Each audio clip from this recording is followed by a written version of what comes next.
Hi guys, कैसे हैं आप सभी। जैसे मैंने डे 1 में बोला था कि मैं डे 2 को बताऊंगी कि मैंने अपनी जर्नी कैसे स्टार्ट करी। तो मेरी जर्नी स्टार्ट हुई थी 3 साल पहले, जब मैंने अपनी सेंचुरी हिट कर ली थी। मतलब वेट की सेंचुरी। उस टाइम मुझे लगा कि शायद मुझे भी ना अपनी मम्मी की तरह अपनी वेट लॉस की सर्जरी करा लेनी चाहिए, क्योंकि मेरे बस की कुछ करना नहीं था। मैं मुझसे डाइट नहीं होती थी, क्योंकि मैं बहुत ज़्यादा फूडी हूँ, चटोरी हूँ, सबसे बड़ी बात। और तो मैंने पूरा मन बना लिया कि मैं अब सर्जरी ही कराऊंगी। फिर एक दिन मुझे हर्बल लाइफ के थ्रू कोच का पता चला और मैंने उनके साथ ज्वाइन कर लिया, क्योंकि ऑनेस्टली उस वक्त एक्सरसाइज करना, ये सब करना मेरे बस की नहीं था। 2 बच्चे थे, उनका स्कूल, उनके केयर, यार क्या क्या करेगा एक इंसान।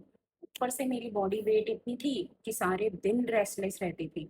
और एकदम से स्ट्रिक्ट डाइट कर लेना, ना ना ना बाबा, कुछ भी नहीं होने वाला। मैं तो वैसे भी बहुत चतुरी हूँ, तो मुझे खाने में और खिलाने में बहुत मजा आता है। हाँ, तो मुझे हर्बल लाइफ का प्लान काफी इजी लगा। स्टार्टिंग में मैंने 10 kg के आसपास वेट लॉस भी किया, लेकिन उस वक्त किसी को यार मेरी बॉडी में दिखाई नहीं दे रहा था डिफरेंस। और ऑनेस्टली हम सबको थोड़ा वैलिडेशन तो चाहिए होता है कि लोग बोले हाँ यार तू तो पतली हो रही है।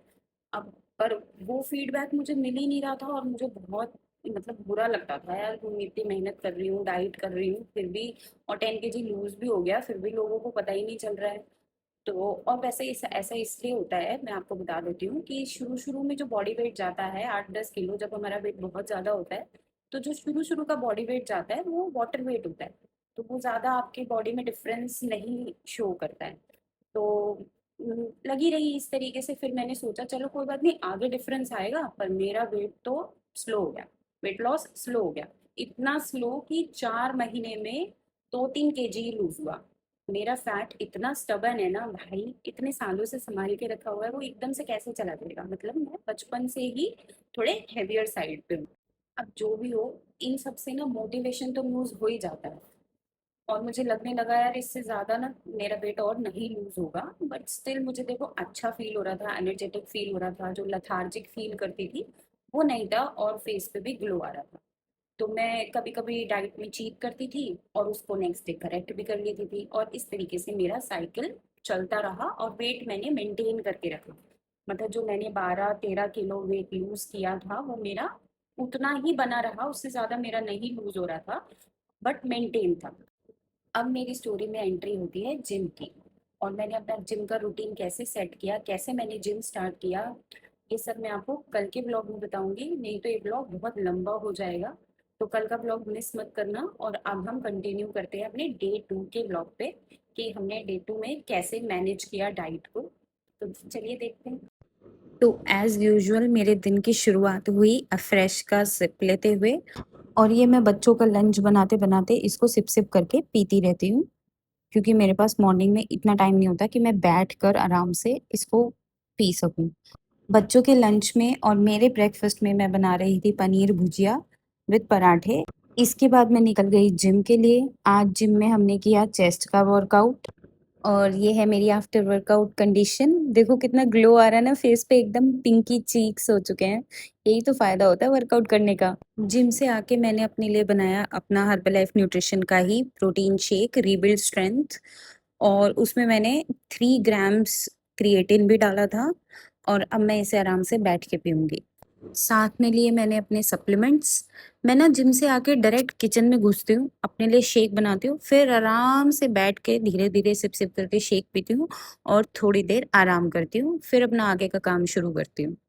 अब हो गया है टाइम ब्रेकफास्ट करने का। ब्रेकफास्ट में है पनीर भुजिया, 1.5 पराठा और हाफ कप चाय। आज लंच के लिए बना रही हूँ मैं मसूर की दाल और चावल।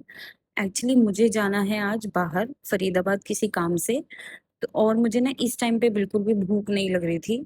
तो मैंने सोचा एक काम करते हैं, पैक करते हैं दाल चावल, क्योंकि अगर मैं भूखी गई और गाड़ी में बैठूंगी थोड़ी बल्लभगढ़ तक ही पहुंचूंगी, मुझे भूख लग जाएगी। इससे अच्छा पैक करके ले जाओ। और वही हुआ, बल्लभगढ़ तक पहुंचे ही थे और मुझे भूख लग गई। अच्छा हुआ ना मैं पैक करके ले आई, नहीं तो फिर मैं अपने पतिदेव को बोलती कि मुझे भूख लग रही है, मुझे बाहर खाना खाना है, और मेरी डाइट बिगड़ जाती। आप लोग मुझे कमेंट में बताओ, आप लोगों के साथ भी ऐसा ही होता है या मैं ही ऐसी हूँ। घर से निकलते ही, थोड़ी दूर चलते ही भूख लगने लग जाती है जिसको। यही छोटे छोटे चेंजेस होते हैं जो हमें अपने डाइट में लाने होते हैं अपनी कंसिस्टेंसी को बनाए रखने के लिए।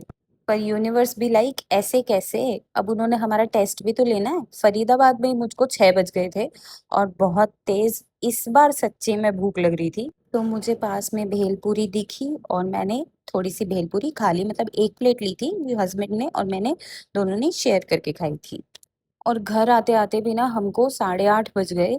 जहाँ 40 मिनट का रास्ता है, हमें घर आने में पूरे 3 घंटे लगे, थैंक्स टू भगोला वाला पुल और ऊपर से बारिश। अब बज चुके थे ऑलमोस्ट 9 और मेरे अंदर इतनी हिम्मत नहीं थी कि मैं अपने लिए अलग से कुछ प्रिपेयर करती। तो जो वो दोपहर के चावल बचे हुए थे वो ही थोड़े से प्याज टमाटर डाल के फ्राई कर लिए थे, साथ में मैंने दोपहर वाली ही दाल ली थी और पपाया ले लिया था। पपाया में मैंने ऊपर से सीड्स डाले थे, पंपकिन सीड, सनफ्लावर सीड और चिया सीड्स। ये था मेरा डे 2 का लास्ट मील। आज भी मैंने ट्राई किया कि मेरी 80% डाइट ठीक रहे, और अगर छोटे मोटे प्रॉब्लम्स आते हैं तो उन्हीं को तो टैकल करना है हमने, कोई 1-2 महीने की बात तो है नहीं वेट लॉस करना, लाइफस्टाइल चेंज करना है, धीरे धीरे करके चेंजेस लाएंगे। अगर आपको मेरा ब्लॉग थोड़ा बहुत रिलेटेबल लगा हो या आप भी अपनी वेट लॉस जर्नी में स्टक फील कर रहे हो तो डे 3 का ब्लॉग ज़रूर देखना, शायद आपको भी वो पुश मिल जाए जो मुझे मिला था। मैं आपके साथ शेयर करने वाली हूँ कल कि मैंने अपना जिम कैसे स्टार्ट किया था। So see you tomorrow, thanks for watching.